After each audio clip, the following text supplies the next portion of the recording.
반갑습니다.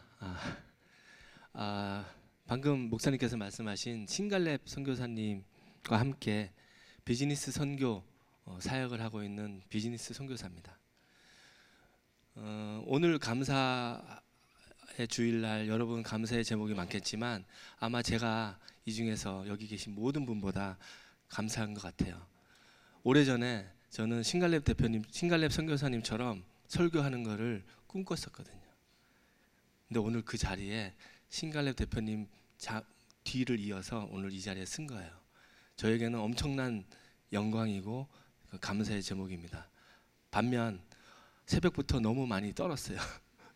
무섭고 두렵고 사실 너무 두려운데 두려운 마음을 가라앉히고 제 안에 계신 성령님을 의지해서 여러분과 교통할 수 있는 시간이 되기를 원합니다. 오늘 성경 구절을 보면은 느헤미야서잖아요. 느헤미야서인데 느헤미야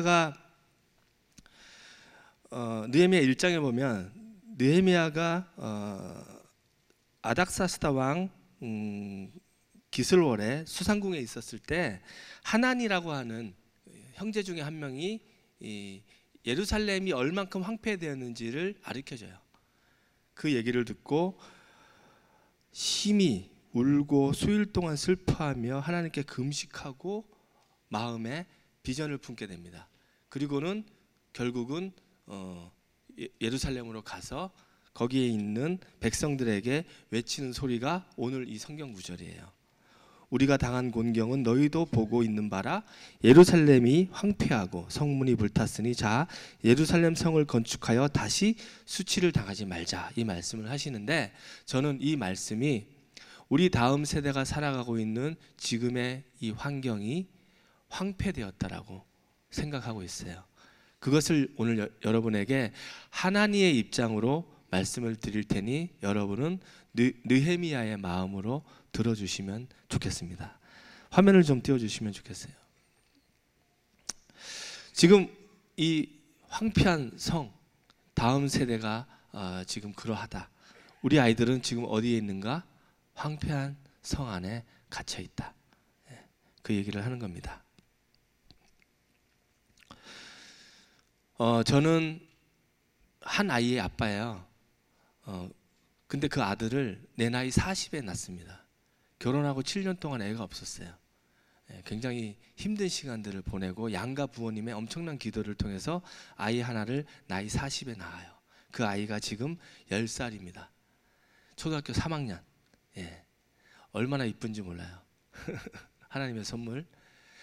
그 아이가 올 봄에 학교에서 부모 참관 수업이라는 걸 했어요. 그 수업의 내용이 이러했어요. 우리 아이 엄마가 뒤에 서 있고 엄마들은 다 서 있고 아이들이 앞에서 선생님과 이 수업을 합니다. 얘들아, 자 지금 저 푸른 바다에 멋진 유람선이 떠 있어. 저 유람선은 꿈 사랑 유람선이야. 우리 꿈을 찾아서 지금 멋진 여행을 떠나보자. 자, 너희들 책상 위에 있는 포스트잇 8장에 너희들이 가장 소중한 것 8가지를 적어보렴. 애들이 8가지를 적어요. 고민해서. 그 중에는 닌텐도도 있어요. 아이들. 자, 다 적었어? 이제 우리는 여행을 떠나는 거야. 꿈을 찾아서. 출발. 배가 떠나다가 폭풍우가 몰아칩니다. 비바람이 막 몰아쳐서 배가 막 이리 기우뚱 저리 기우뚱 그러는 사이에 배에 실려있던 짐들이 바다에 빠져버렸어요. 어이쿠, 얘들아, 너희들 그 소중한 8가지 중에 4가지가 방금 바닷속에 빠졌어. 4가지를 버려. 가혹한 시련이 다가왔습니다. 이 아이들은 갈등을 시작합니다. 다 소중한데 이 중에 4개를 버려야 돼요. 그러나 아직 많잖아요. 용기를 내서 4가지를 버립니다. 거기서 끝나면 좋은데 이 배가 가다가 암초에 부딪혀요. 그래서 배에 물이 들어오기 시작해. 얘들아, 배가 가라앉아. 어떡하지? 너희들 그 소중한 건 4개 남았지? 2가지를 또 버려야 돼. 또 2가지를 버립니다. 그런데 이 배가 드디어 물속에 가라앉아요. 얘들아, 이제 우리 탈출을 해야 돼. 구멍보트를 타고 탈출할 거야. 근데 탈출할 때는 너희가 가장 소중한 것 한 가지만 가져갈 수 있어. 마지막 하나를 버려야 돼. 우리 아들은 눈치가 빨라서 구명보트 얘기가 나오기 시작할 때부터 울기 시작합니다. 어깨가 들썩들썩. 뒤에서 보고 있는 아이 엄마는 아이들이 우는 모습이 막 보여요. 선생님이 결단의 시간을 이제 버려야 돼. 그때 우리 아들은 눈물 범벅이 된 얼굴을 뒤로 돌려 엄마에게 이렇게 얘기합니다. 엄마 미안해.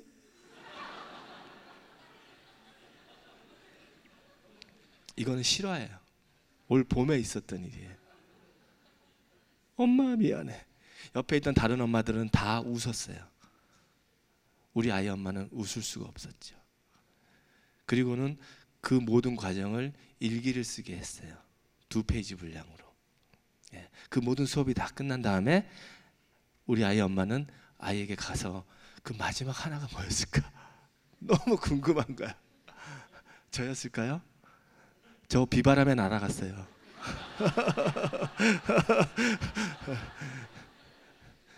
그 마지막 하나는 할아버지였어요. 할아버지를 마지막까지 남겨놓았어요. 7년 동안 아이가 없을 때 우리를 위해서 엄청나게 기도해 주신 분이 우리 부모님이에요. 그리고 아이가 태어나서 10년 동안 우리는 본교에 가서 부모님과 함께 예배를 드리고 저녁 먹고 집에 오고 이거를 10년 동안 반복하고 있어요. 그때마다 우리 아이는 할아버지 할머니를 뵈죠. 할머니는 갈 때마다 용돈을 줘요. 5,000원, 10,000원. 할머니를 좋아할 것 같은데 할머니를 안 좋아해요. 왜냐하면 줄 때마다 잔소리를 해. 옷이 이게 뭐냐, 옷 좀 제대로 입어라, 머리를 좀 깎아라. 할아버지는 단 한 번도 싫은 소리 하지 않고 놀이터 가자 놀자면 놀아주시고 자전거 타자면 힘들게 자전거 뒤에서 붙잡아 주시고 그랬던 분이 우리 할아버지예요. 우리 아들이 가장 좋아하는 사람 할아버지. 그 선택권 안에 하나님이 없었어요. 일기장에는 하나님이 있었어요. 근데 선생님이 하나님은 눈에 보이지 않으니까 쓰지 말라 그랬어요. 그래서 하나님은 버렸어요. 하나님이 그 8장 안에 있었다면 얼마나 힘들었을까 우리 아들. 얼마나 힘들었을까. 없는 게 너무 다행이었어요. 여러분, 인생의 중요한 순간에 2가지 중에 하나를 선택하라고 할 때 여러분 눈물 흘려본 기억이 마지막이 언제였나요? 하나님 앞에서 무릎 꿇고 갈등하며 처절하게 몸부림쳤던 그 마지막 순간이 언제였나요? 우리는 과연 인생의 중요한 기로에서 하나님을 선택했을까요? 아니면 하나님이 아닌 다른 것을 선택했을까요? 근데 놀랍게도 우리들은 끊임없이 하나님을 버려왔어요. 선택이라고 하는 문제는 2가지를 선택하는 것인데 여기 돌덩어리가 있고 돈덩어리가 있어요. 이것은 비교 대상이 아니에요. 이런 걸 갖고 선택하는 걸로 고민하는 사람은 사실 없어요. 당연히 가치 있는 걸 선택하죠. 돌은 널려 있거든요. 만약에 돌덩어리가 아니라 이런 거라면 고민해야죠. 뭐가 더 가치가 있을까? 뭐가 더 나한테 유익할까 고민하죠. 그럴 때 선택이라는 문제에 봉착하게 됩니다. 성경에 보면 무서운 얘기가 있어요. 너희는 하나님과 재물을 겸하여 섬길 수 없느니라. 재물과 하나님 둘 중에 하나를 선택하라는 문제가 우리 앞에 있어요. 우리는 지식적으로 하나님을 선택해야 된다고 다 알고 있죠. 그리고 우리는 하나님을 선택해 왔다고 말하고 있죠. 과연 그럴까요? 실상은 끊임없이 하나님을 버려왔다는 것이에요. 그게 안타까운 거예요. 하나님은 하나님을 선택하면 재물까지도 그 안에 다 포함되어 있다고 얘기하고 있는데 우리는 그 하나님을 믿지 않기 때문에 계속 세상의 성공, 세상을 선택하고 있고 하나님을 외면하고 있어요. 성경에 보면은 부자는 천국에 갈 수 없다고 그랬어요. 돈에 대한 경계심을 주기 위한 메시지죠. 근데 또 다른 성경 구절에 보면 하나님의 축복은 재물이라 그랬어요. 어떻게 하란 말이야? 헷갈리기 시작하는 거야. 이거 돈 중요한데, 하나님이 축복인데 이 관념과 하나님 나라에 대한 2 관념 사이에서 끊임없이 우리는 헷갈리는 선택을 하는 게 그리스도인들이에요. 너희는 먼저 그의 나라와 의를 구하라. 그리하면 그 모든 것을 더하시리라. 근데 다른 성경 구절에는 하나님께서 주시는 복은 사람을 부하게 한다고 그랬어요. 자, 하나님을 선택하면 나머지 것들은 따라오는 거예요. 그리고 돈을 쫓아가면 돈의 노예가 되지만 하나님을 선택하면 돈을 다스릴 수 있게 돼요. 그것을 정말 믿는다면 우리는 하나님을 선택해야 돼요. 근데 하나님을 선택하지 않고 살아가고 있다는 것이에요. 하나님 나라와 세상의 성공 사이에서 첫 번째, 우리 어린아이들 있잖아요. 이거 지난주에 나온 통계인데 대한민국 아동은 불행하다. 삶의 만족도 OECD 꼴찌. 다른 나라 막 90점, 94점 이러는데 우리나라 60점이에요. 애들이 하나도 행복해하지 않아요. 힘들어 죽겠대, 꼬마애들이. 맨날 숙제에다가 학원에다가 과외에다가 힘들어 죽겠대요.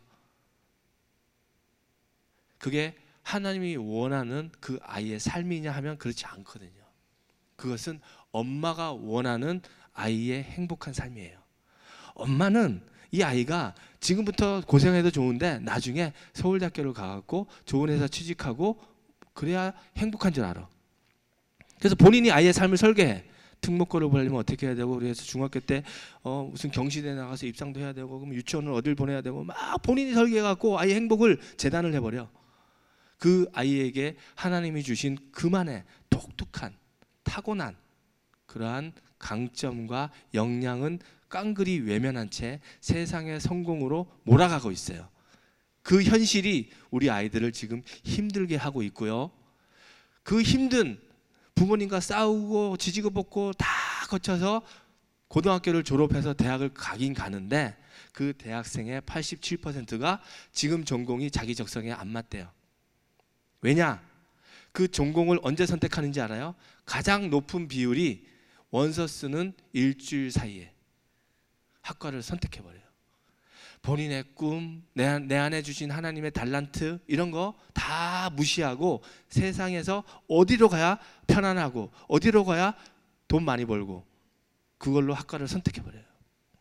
여기서부터 벌써 하나님을 버리기 시작한 거예요. 그 삶은 대학 내내 힘들어요. 재미 하나도 없어. 끊임없이 딴 생각을 하고 있어. 어떻게 하면 편입을 할까? 학과를 바꿀까? 우리는 아주 쉽게 선택해요.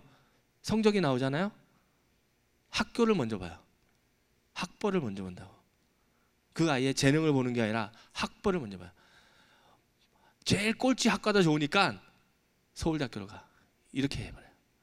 이 자체가 이미 하나님을 버리고 있는 거예요.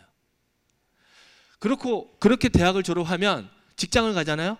그 직장은 또 어떻게 선택하는지 알아요? 본인의 꿈과 비전과 하나님이 나에게 맡긴 사명 그런 거 전혀 몰라요. 일단은 지금 취직하는 게 급급하고 원서 던져놓고 여러 군데 와달라고 하면 그냥 가서 일해요. 왜? 돈 벌려고. 또 돈을 선택했어요. 하나님의 나라와 하나님의 영광과 하나님 내게 부여하신 사명이 뭔지에 대해서는 몰라요. 관심도 없어요. 그래도 되는 세상이에요. 그랬더니 직장 생활을 하는 그 모든 사람들의 반 이상이 지금 다니는 직장이 재미가 없어. 때려치고 싶어요.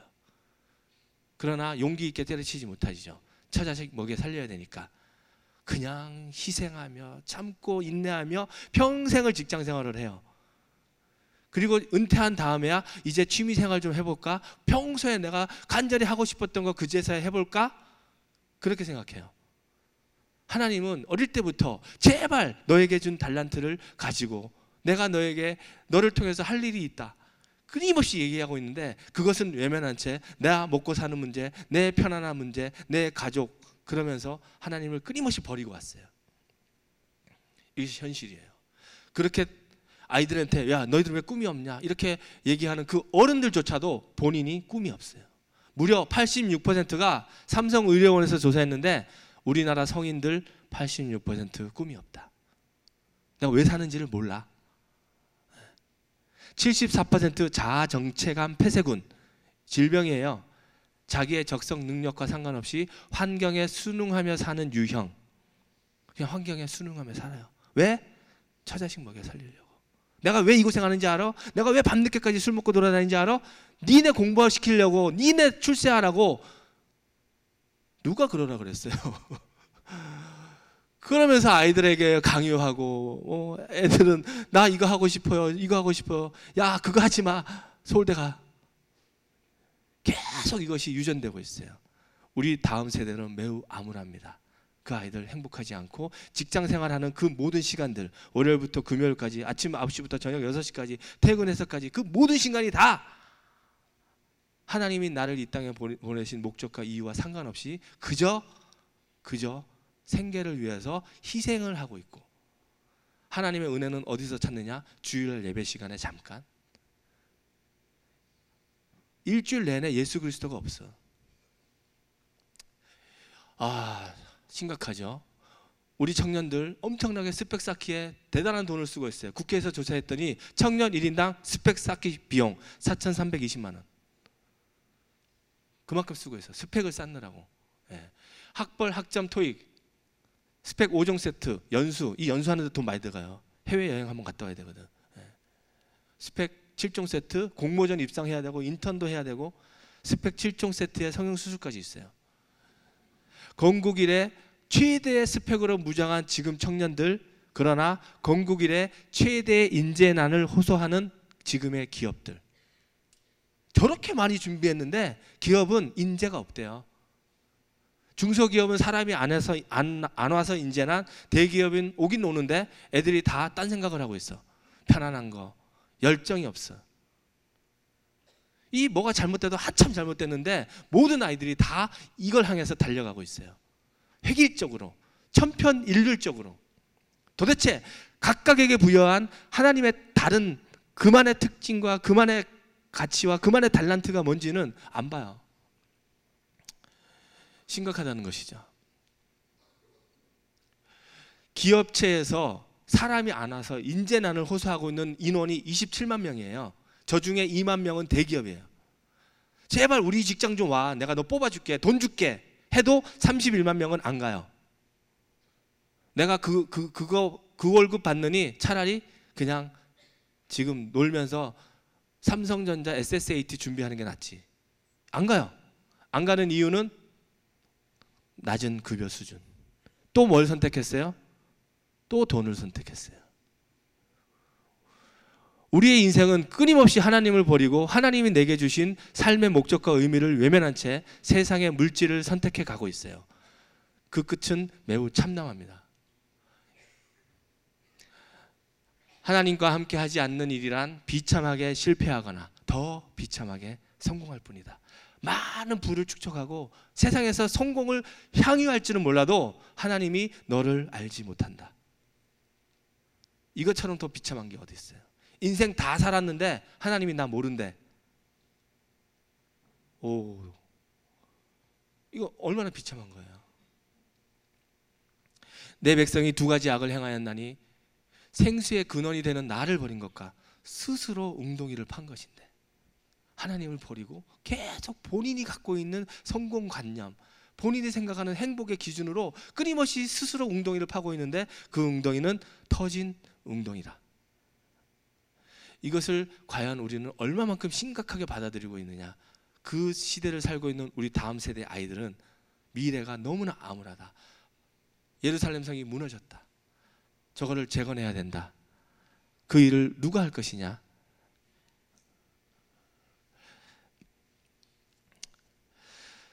아이들에게 하나님을 얘기하고 돈 얘기를 할 때 어려움을 겪습니다. 왜냐하면 돈이 너무 무섭거든요. 성경 안에서 하나님과 대등하게 선택권을 준 거는 물질밖에 없어요. 이게 만만하지 않은 거예요. 이것 때문에 자살도 하고 이것 때문에 살인도 하거든요. 그만큼 무서운 거예요. 근데 이거를 포기하고 하나님을 선택하라? 그러려면 이 물질의 권세를 이길 수 있는 힘이 있어야 되거든요. 하나님이 내게 부여하신 능력이 있어야 되거든요. 그게 뭐냐? 그러려면 이 돈에 대한 이해가 필요해요. 가치라고 하는 것은 어떻게 흘러가느냐? value는 willingness to pay. 내가 그것을 지불할 만큼의 특별한 의지를 가져야지 그게 가치로 형성되거든요. 내가 이 물건을 만드는데 원가가 5,000원 들었어요. 근데 사람들한테 이거 10,000원에 팔려고 그래요. 이거 10,000원에 사. 나 이거 원가 5,000원 들었거든. 10,000원에 사. 근데 살려고 하니까 보니까 이거 3,000원밖에 안 돼. 이것을 5천 원 이상 주는 사람이 단 한 명도 없어. 다 이거 3천 원에 사. 그럼 이건 가치가 얼마예요? 3천 원인 거예요. 내가 5천 원에 만들었든 만 원에 만들었든 상관없어요. 그냥 세상이 인정하는 게 그게 가치인 거예요. 예. 지하철을 가다가 너무 뒤가 마려워. 급해. 화장실을 가야 돼. 근데 휴지가 없어. 근데 화장실 입구에 어떤 아줌마가 500원짜리 화장지를 내밀면서 5천 원. 아, 열받네. 5천 원. 어떻게 해야 돼요? 사야죠. 예. 저는 사요. 근데 이 질문을 했을 때 2명은 안 사. 예, 실제로 그랬어. 양말이 3천 원이래. 나머지는 상상에 맡기겠습니다. 하나님도 허락하신 가치의 이동. 요셉이 꿈을 꿉니다. 7년간의 아니지. 요셉이 꿈을 안 꾸지. 바로가 꿈을 꿔. 하나님을 모르는 바로가 꿈을 꿔요. 근데 그것을 요셉이 해석해줘요. 그리고 요셉이 경영을 해요. 뭔지 알죠? 7년 동안 풍년이 나고 7년 동안 흉년이 났을 때 그들은 갈급하죠. 갈급하니까 곡식의 가치가 어떻게 돼요? 자기 땅도 내주고 종이 돼버려요. 그랬더니 온 애굽이 모든 땅이 다 바로의 소유가 돼버려요. 매점매석이니 이런 얘기 하려는 게 아니에요. 가치라는 것은 공급의 희소성과 필요의 절박성 사이에 등호로, 저거의 균형으로 만들어지는 거예요. 내가 재물의 노예가 되지 않으려면, 재물에 종속된 삶을 살지 않으려면 우리 아이들이 무엇이 필요하냐? 공급의 희소성을 갖춰야 돼요. 그 아이가 평범해져 버리면 계속 끌려다니게 돼 있어요. 무슨 말씀인지 아실 거예요. 저것은 바로도 알아요. 바로도 알아. 네. 박정희 대통령이 만든 국민교육 현장에 보면 이런 게 나와요. 타고난 저마다의 소질을 개발해요. 아시죠? 우리 타고난, 원래 하나님이 나에게 부여하신 저마다의 소질, 재능, 그만이 갖고 있는 역량이 있어요. 근데 이걸 대학 갈 때까지도 몰라. 직장생활 할 때까지도 모르고, 심지어는 제 친구들조차도 내가 지금 뭐 하고 있는지 자기도 잘 몰라. 삼성전자에서 열심히 임원을 하면서 밤낮 없이 일하고 있는데 너 왜 그렇게 일하냐? 너 꿈이 뭐냐? 몰라.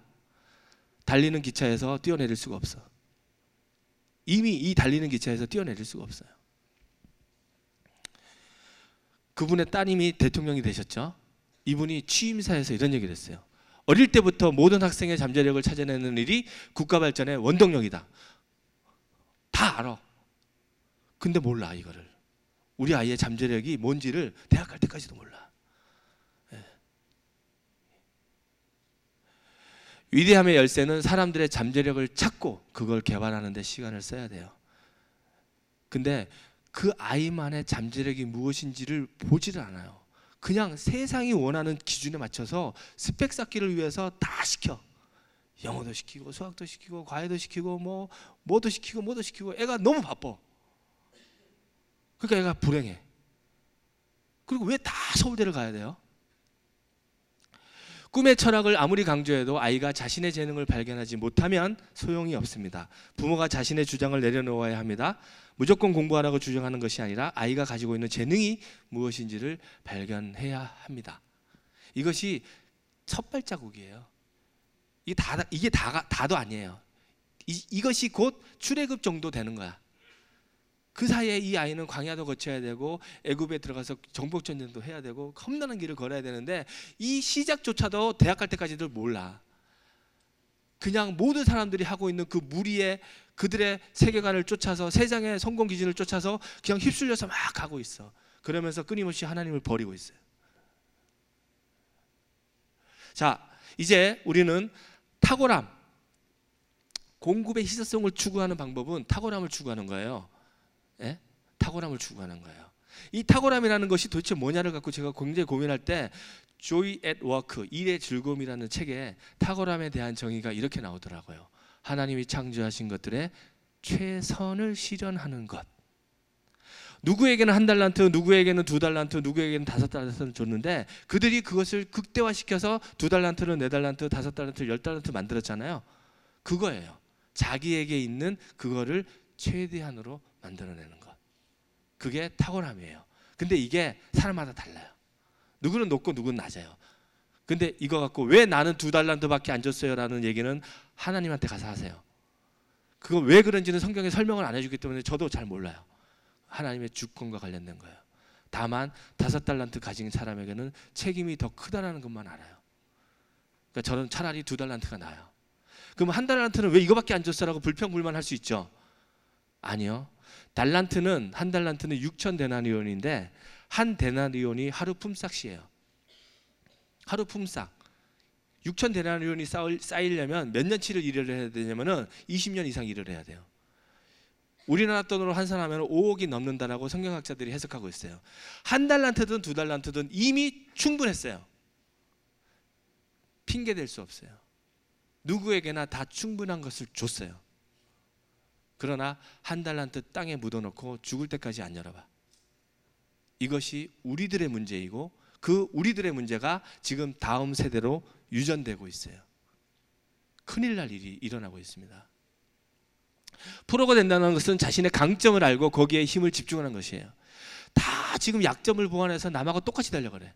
그래봤자 또 다른 평범함에 그칠 뿐. 석학들도 이걸 알고 있어요. 파라슈트라는 책이 있는데 이거는 그리스도인이 쓴 일반 서적인데 전 세계에 1,000만 부 이상 팔린 굉장히 유명한 책이에요. 청년들은 이 책을 꼭 보셔야 돼. 이 책에 보면 이런 얘기가 나옵니다. 대부분의 사람들이 꿈의 직업을 찾지 못하는 이유는 직업에 대한 정보가 부족한 것이 아니라 자기 자신에 대해서 몰라. 자기 자신을 몰라. 대학생들 공공기관 취업 블로그에 가면요 수만 명이 들어가 있거든요. 그들이 거기서 엄청나게 막 열띠게 막 뭘 해요. 뭐 하는지 아세요? 대학 내내 공공기관 취직하려면 뭐 해야 되는지 스펙 쌓기를 하고 있어요. 한국전력 취직하려면 필요한 스펙, 토익 점수 몇 점, 자격증 뭐, 학벌, 학점 매년 그거 맞춰가서 준비해요. 인사 담당자가 면접을 보는데 야, 넌 도대체 누구냐? 넌 뭐가 다르냐? 물어봐도 애들은 그 얘기는 안 하고 나 스펙이 뭐예요? 다 똑같대. 면접 보고 나면 다 똑같다는 거야. 아니, 난 너가 누군지가 궁금하다니까. 넌 누구야, 넌? 자기는 없어요. 세상의 성공에 맞춰서 자기가 아닌 다른 사람을 계속 자기가 만들어내고 있는 거야. 스펙으로. 이거 정말 하나님이 싫어하는 모습이거든요. 그렇게 해서 취직하잖아요. 피폐한 삶을 살아요. 하나님의 나라와 상관없이 더 비참한 세상의 성공을 이룰 줄 몰라요. 그 길을 막아야 돼요. 각각 은사를 받은 대로 다 달라요. 다 달라. 그 다름의 은사대로. 또 각각 그 재능대로 달란트를 줬어요. 달란트는 재능을 포함한 이 사람이 성공할 수 있는 충분한 역량을 다 포괄적으로 의미하는 거예요. 그런 것들을 다 줬어요. 그것을 탁월함에 이르도록 준비해야 되고 그 탁월함에 이르렀을 때 우리는 하나님의 부르심에 어떠한 사역을 감당할 수 있게 될 거예요. 그 달란트에 대한 비유가 어디에 나오냐면 마태복음 25장에 나오는데 그것은 예수님이 킹덤에 대해서 예화로 말씀하신 거야. 하나님의 나라에 대한 예화가 바로 달란트에 대한 비유예요. 놀랍죠? 달란트에 대한 비유가 하나님의 나라와 관련된 헤븐리 킹덤 거기 나오거든요. 그래서 그 달란트를 2달란트가 4달란트, 5달란트가 10달란트를 만든 그 두 종에게 주인이 한 칭찬이 토시 하나 안 틀리고 똑같습니다. 이게 잘하였도다 착하고 충성된 종아, 내가 작은 일에 충성하였음에 내가 너에게 많은 일을 맡기리니 주인의 즐거움에 참여할지어다. 이 말이 성경 구절 보세요. 토시 하나 안 틀리고 똑같아요. 그러니까 자기 안에 있는 재능의 the best를 이루는 게 우리가 해야 될 첫 번째 우리의 과업이에요. 그렇게 되면 그걸로 끝나는 게 아니야. 근데 이렇게 된 다음에 우리는 선택권이 생겨요. 이 다음에는 하나님을 선택하거나 재물을 선택하거나 할 때 내가 하나님을 선택할 수 있는 힘이 생겨요. 근데 이것조차도 안 가진 사람은 그 상황에 왔을 때 대부분 매일매일의 생계조차도 연명하기 힘들어서 그의 모든 시간을 다 재물을 쫓아다니게 돼 있어요. 주변에 그렇게 사는 사람이 너무 많아요. 근데 그들이 하는 일은 평범한 일이야. 누구나 할 수 있는 일이야. 그러면 그들에게 아무도 대가를 지불하지 않아요. 그냥 일당 5만 원 이런 거야. 시간당 5천 원 이런 거야. 수많은 청년들이 편의점에서 아르바이트를 하고 있는데 일당 5천 원. 그 누구나 할 수 있기 때문에 가치를 부여하지 않아요. 탁월해야만 가치를 땡겨올 수 있거든요. 우리 아들에게 얘기하거든요. 야, 우리 모두에게 사람에게 똑같은 게 뭔지 아나? 평등한 게 시간이야. 대통령이라고 2시간 사는 거 아니고 똑같이 우리 같은 시간을 살거든. 근데 누구는 1시간을 일하면 5천 원을 벌고, 누구는 1시간을 일하면 1억을 벌고, 누구는 1시간을 통해서 생명도 구한다. 어떤 삶을 살아야 되느냐? 그 삶을 어떻게 사느냐에 대한 능력과 가치는 누구에게 있느냐? 내가 나에게 주신 하나님의 그 잠재력과 재능과 나에게 있는 그 하나님의 계획을 극대화시킬 때 그게 가능한 것이지, 그것을 평범함에게 이르러 넣어버리면 이거를 선택할 권한조차 없고 물질을 쫓아서 계속 피곤한 삶을 살게 돼서 죽을 때까지. 우리 아이에게 그것에 대한 이해, 그리고 이것이 얼마나 하나님이 엄히 꾸짖는지에 대한 각성을 시켜드리죠. 한 달란트 땅속에 묻어둔 종에게 엄중히 질책하십니다. 악하고 게으른 종아. 근데 이 마태복음 25장 뒷부분에 뭐가 나오냐면, 그렇게 해서 하나님의 킹덤에 대한 얘기를 하다가 뒤에 가면 섬김에 대한 얘기를 해요. 그 달란트를 가지고 내가 탁월함에 이르면 그걸 어디다 쏟아 부어야 되느냐? 필요가 절박한 곳에. 내가 줄일 때 너희가 먹을 것을 주었고, 목마를 때, 나그네 되었을 때, 헐벗을 때, 병들었을 때, 이게 다 있잖아요. 필요가 절박한. 저들이 예수님이라 그랬거든. 세상에서 저런 자를 보고든 섬기라 그랬거든. 그곳에 나의 역량을 쏟아 부을 때 하나님의 영광이 드러나게 돼 있어요. 근데 탁월함을 성취한 그가 마지막까지 하나님을 붙잡느냐? 아니요. 또 그 자리에 가면 교만해져서 하나님을 버리고 세상으로 가요. 세상의 성공과 나의 부와 명예와 또 이렇게 가요. 그럴 수도 있어요. 그러니까 끝까지 이게 하나님과 달려가는, 표대를 향해 달려가는 한 가지 길의 경주예요. 그러면 저렇게 섬기는 저 지경은 사람마다 다 다르다고 그랬잖아요. 어떤 사람은 음식과 관련돼서 요리든지 식당이든지 뭐 이런 거 하는 분도 있고, 어떤 것은 옷 입는 거, 패션, 건강, 억눌린 자를 돌보는 거, 다양해. 다 달라. 그 각각에게 부여한 재능과 또 그의 마음이 자꾸 긍휼함에 이끌리는, 내 마음이 애통한 지경이 따로 다 있다는 것이죠. 저 같은 경우는 다음 세대에 자꾸 마음이 이끌리는 거예요. 어린아이들만 보면. 그 모든 하나님의 섭리 안에 저는 아이도 늦게 태어난 거예요. 전 다 그게 이해가 돼 이제. 그러려고 저에게 아들을 7년 동안 안 주시고 늙음하게 아들 하나 주시고 그랬던 거예요. 어떤 사람은 장애인에게, 어떤 사람은 아프리카 사람에게, 어떤 사람은 패션 분야에, 어떤 사람은 의료 분야에, 많아요. 다 달라.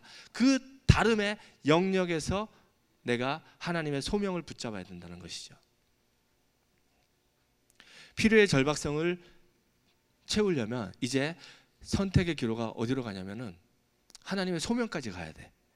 꿈, 비전, 소명, 이걸 저도 섞어서 써요. 우리 아이가 소명 잘 이해 못하니까 꿈이라고 자꾸 얘기를 하는데, 사실은 약간씩 그 수준의 차이가 있어요. 꿈은 어디까지나 조금 이기적인 생각에서 반로될 수 있어요. 어린아이들이 꿈꾼다 할 때 텔레비에서 보고 멋있으면 따라하고 이러거든요.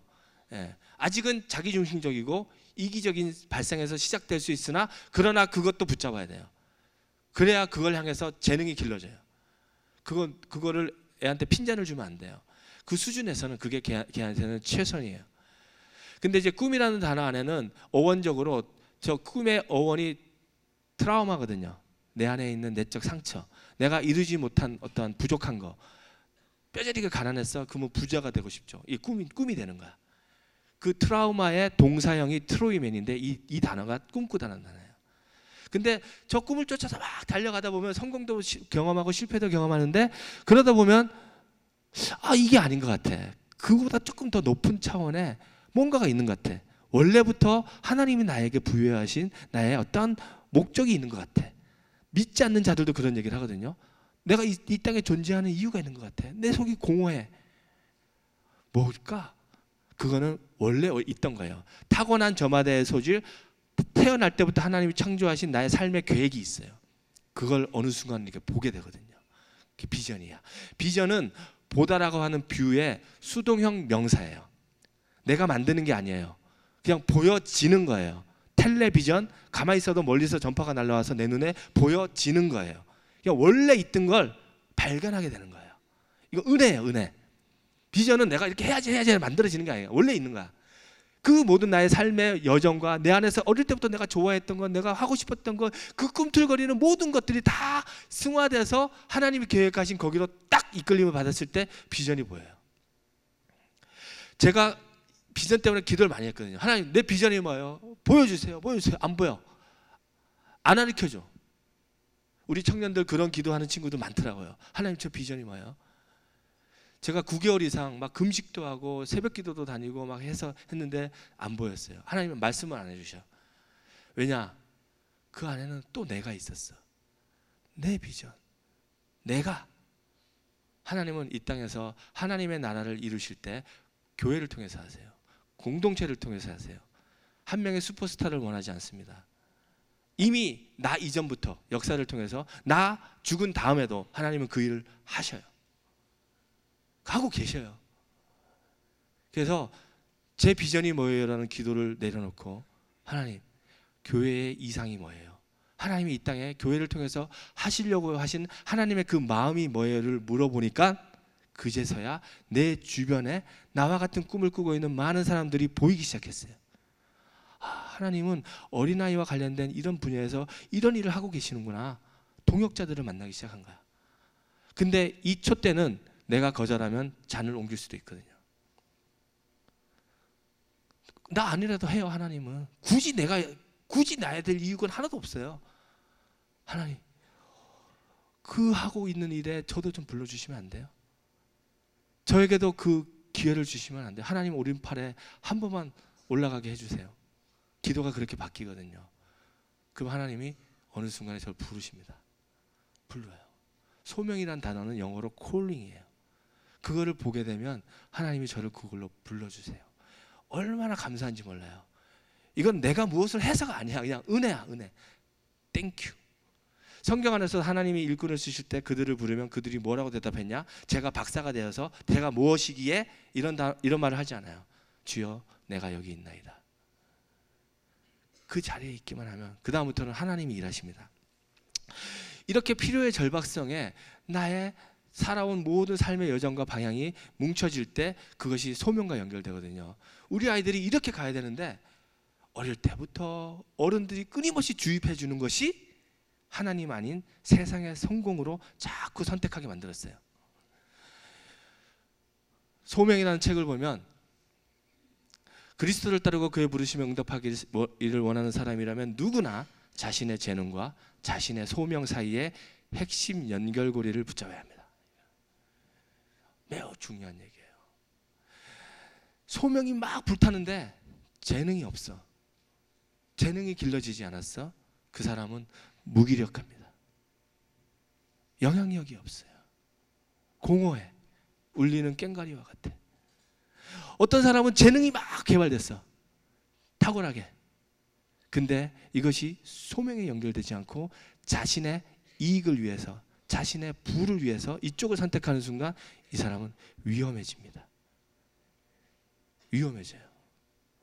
둘 다 하나님 보시기에 매우 부족할 수 있다는 것이죠.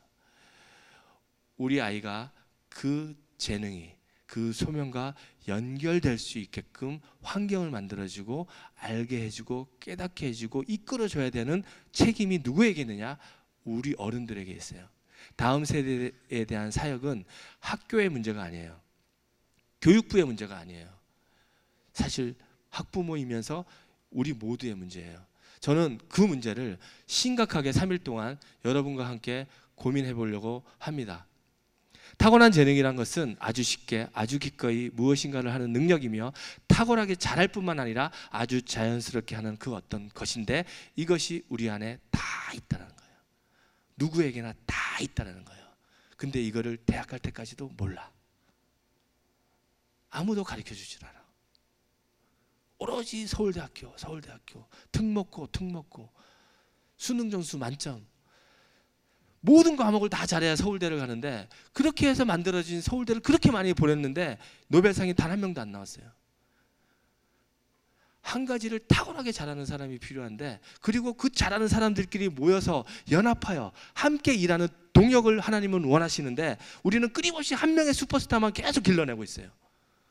하나님이 원하시는 인재상이 아닌 거예요. 이 모든 것이 잘못된 패러다임에서 벗어나야 돼요. 이 일을 누가 해야 되느냐? 교회가 해야 되는데 교회는 그걸 못해요. 예. 교회 안에서 주일날 할 수 있는 공과 공부 1시간으로는 택도 없이 부족해요. 그러면 대안학교를 할 수 있느냐? 할 수 있죠. 그러나 100명만 혜택을 볼 수 있어요. 나머지 이 화성 평택 지구에 살고 있는 저 많은 사람들 어떻게 해야 돼요? 답답하죠. 그 도시가, 황폐한 성읍이 사람 살 곳이 되게 하고 아이들의 잠재력이 길러질 수 있는 환경을 만들려면 무엇이 필요하냐? 제가 화요일 날 이 도시를 향한 TAM, Teaching as Mission에 대한 비전을 선포할 거예요. 그 선포가 저의 선포가 아니라 우리 모두의 선포가 되기를 간절히 원합니다. 아멘. 좋습니다. 진짜 설교하는 것 같아요. 아멘 하니까. 강의하면 아멘이 안 나와. 강의랑 달라. 이거는 설교니까. 우리 아이들은 어디 있는가? 이 황폐한 성읍에 쭈그리고 앉아 있어요. 어디로 가야 할까? 나는 무엇을 해야 할까? 하나님, 저는 뭘 해야 돼요? 난 누구예요? 이 아이에게 재능이 있어요. 그 재능이 저 멀리 하나님의 소명과 연결돼야 돼요.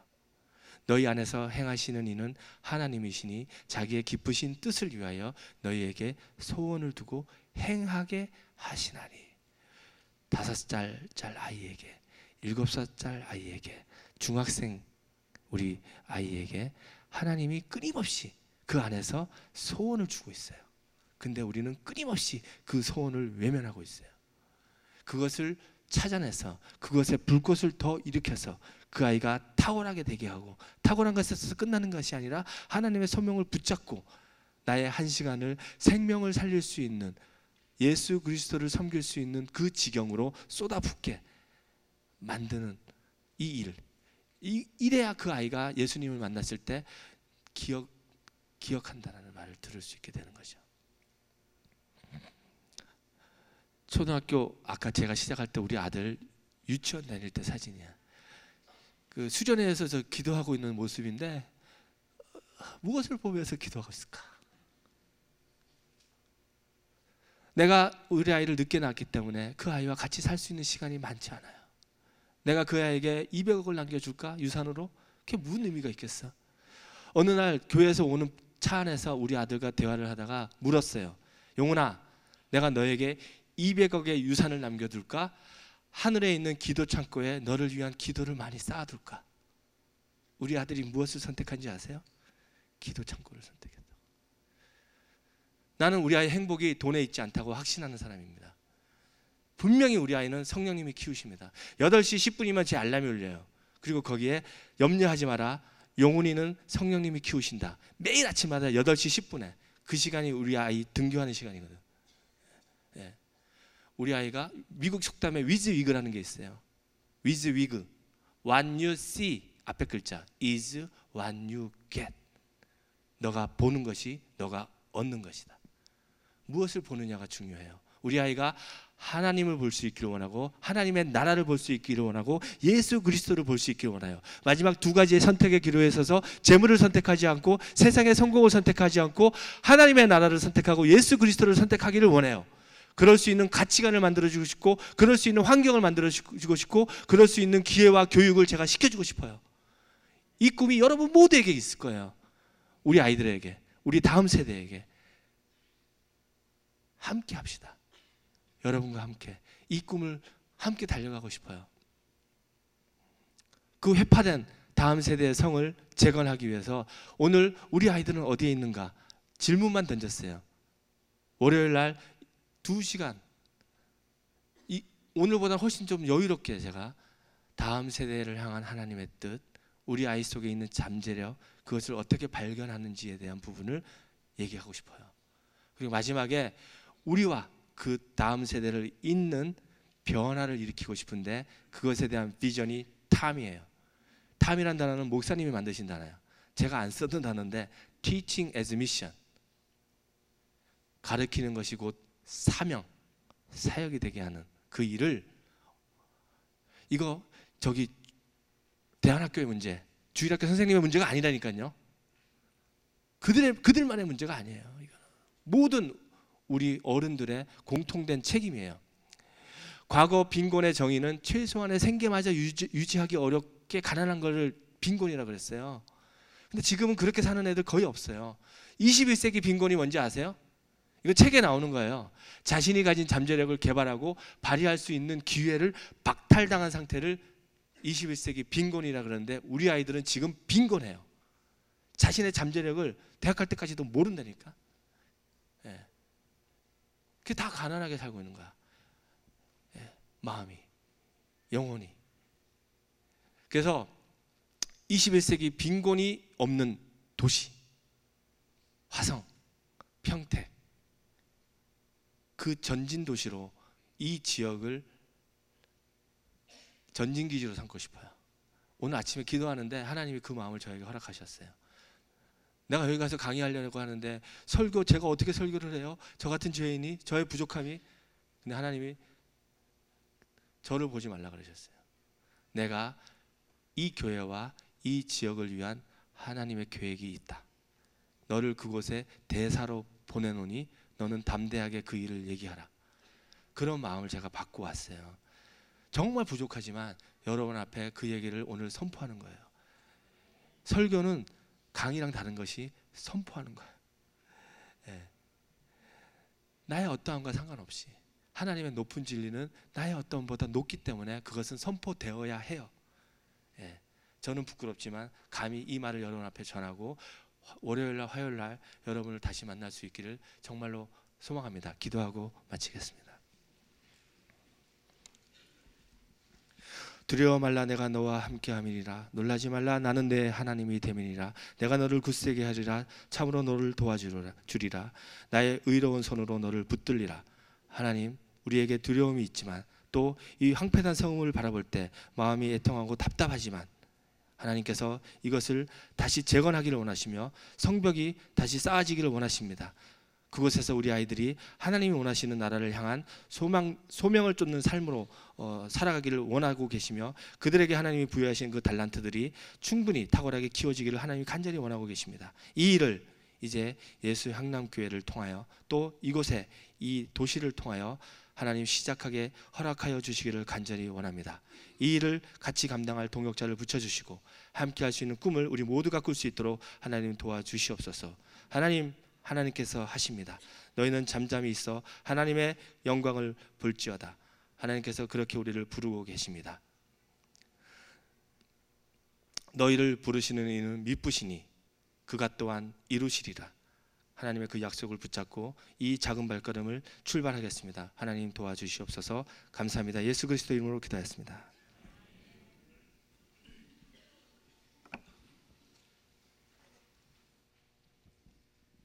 굉장히 중요한 개념들인데요. 여러분, 세상은 끝없는 비교와 경쟁의 방식으로 세상을 운영하고 있습니다. 그리고 우리들도 그 안에서 이제 우리도 모르게 세뇌되어 온 것인데 중요한 것은 우리들이 그 정신의 전위부대가 돼가지고 우리 자녀들에게 끝없는 비교 속에 경쟁을 강요하면서 우리 아이들의 영혼을, 마음을 대단히 빈곤하게 만들고 있습니다. 바로 우리들이 그 중심에 있거든요. 하나님은 우리에게 이렇게 말씀하시죠. 나는 너를 원한다. 나는 너가 되기를 바라고 나는 너를 너로 지었다, 이렇게 말씀하세요. 그리고 그것을 끊임없이 말씀을 통해서 우리에게 깨우쳐주고 계십니다. 그 음성을 듣고 우리 자녀들을 그 하나님께서 원하시는 바로 그 모습, 향기로운 모습으로 얼마든지 키워낼 수 있습니다. 저는 저희의 아이들이 그렇게 탁월하지 않은 것에 대해서 사실 진심으로 감사해요. 저희 아이들이 세상적으로 객관적으로 탁월하지 않습니다. 그래서 저는 감사해요. 그리고 그 아이들 속에 진실로 그 아이들의 고유한 무언가가 반드시 표현될 거라고 저는 확신하고 있습니다. 나이와 관계없어요. 너무나 감사하게도 저희 누님 같은 경우는 35살에 일본으로 유학 가서 지금 굉장히 자기 만족한 어떤 삶을 살거든요. 늦게라도 얼마든지 할 수 있다고 생각이 됩니다. 여러분, 바라기는 우리들의 마음속에 내일 모레 이틀 동안에 이런 비전을 통해서 정말 우리 자녀뿐만 아니라 이 세대를 향한 하나님의 메시지를 우리들의 가슴속에 함께 담을 수 있게 되기를 진심으로 소원합니다. 그 마음 가지고 다 같이 일어나셔서 오늘 눈물로 이 찬양 같이 부르겠습니다.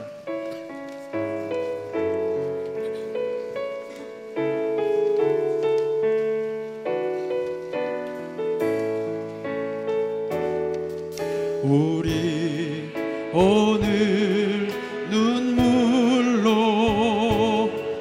하늘에 씨앗을 심는다. 꿈꿀 수 없어 무너진 가슴에 저들의 푸른 꿈 다시 돋아나도록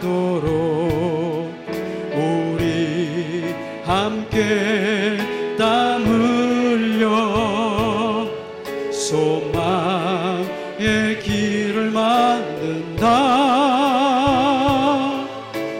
내일로 가는 길을 찾지 못했던 저들 노래하며 달려갈 그 길, 주님 그날에 우리 보리라.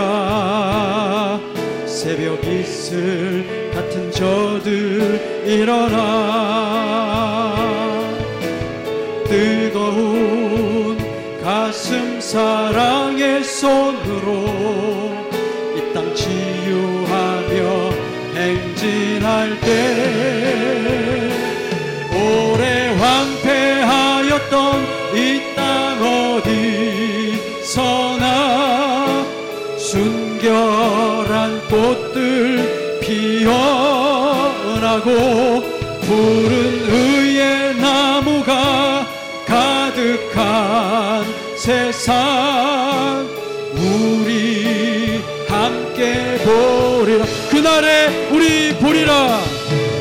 그날에 우리 보리라. 새벽 이슬 같은 저들 일어나. 뜨거운 가슴 사랑의 손으로 이 땅 치유하며 행진할 때 오래 황폐하였던 이 땅 어디서나 순결한 꽃들 피어나고 푸른 의의 나무가 가득한 세상 우리 함께 보리라. 아버지 하나님, 앞으로 남은 시간 생각할 때 참 두렵습니다. 왜냐하면 지금까지 살아온 날들을 이렇게 흘끗 돌아보기만 해도 꿈과 같은 잠깐의 순간이었는데 앞으로 우리의 남은 날들도 똑같은 방식으로 지나갈 것인데 우리의 이 신속한 날들이 지나간 다음에 나는 내 평생을 사람들의 시선 때문에 이 세상이 가르치고 요구하는 그러한 질서와 방식에 맞추어서 살아간 삶, 정말로 하나님이 원하셨던 바로 그 삶, 하나님이 주신 그 위대한 진리를 따르는 삶을 살지 못한 나의 삶을 돌아보게 될까 봐 너무나 두렵습니다. 주님, 억울해지지 않도록, 그때 분해하지 않도록, 그때 땅을 치며 후회하지 않도록 주여 오늘 결정하고 하나님 영원토록 생명을 이미 주신 그 넉넉하고 거룩한 축복을 이미 받은 자로서 이 땅에서 하나님의 진실을 따라 살아가기로 결정하게 하여 주시옵소서. 우리 자녀들을 그렇게 키우게 하여 주시옵소서. 세상의 눈치를 보고 세상의 가치와 질서를 따라서 적당히 똑같이 평균화된 그런 인생, 인형같이 로봇처럼 만들어지는 인생을 우리가 만들지 않게 하여 주시고 하나님이 우리 자녀에게 주신 그 고유한 능력과 재능을 따라서 온전하게 키워냄으로 말미암아 이 아이가 주님 앞에서 정말 마음껏 자신에게 주신 은혜를 펼치는 인생을 살아갈 수 있도록 우리가 그렇게 섬기도록 인도하여 주시옵소서. 비록 우리들은 그렇게 살지 못하였을지라도 하나님 오늘 결정하고 우리 이제부터 그렇게 살기로 결정하게 하시고 그런 지혜, 그런 은혜, 그런 풍성한 사랑을 우리의 심령 가득히 부어 주시옵소서. 믿음의 용기를 주시옵소서. 주의 나라를 구할 때 주님께서 채우시는 거룩한 은총을 보게 하여 주시옵소서. 존귀하신 예수 그리스도의 이름으로 간절히 기도드리옵나이다. 아멘. 우리 구주 예수 그리스도의 은혜와 하나님의 사랑과 성령의 교통하심이 사랑하는 모든 성도들과 그 가정과 일터와 그 모든 앞날 위에 이 땅 위에 영원토록 함께 하시기를 간절히 축원하옵나이다. 아멘.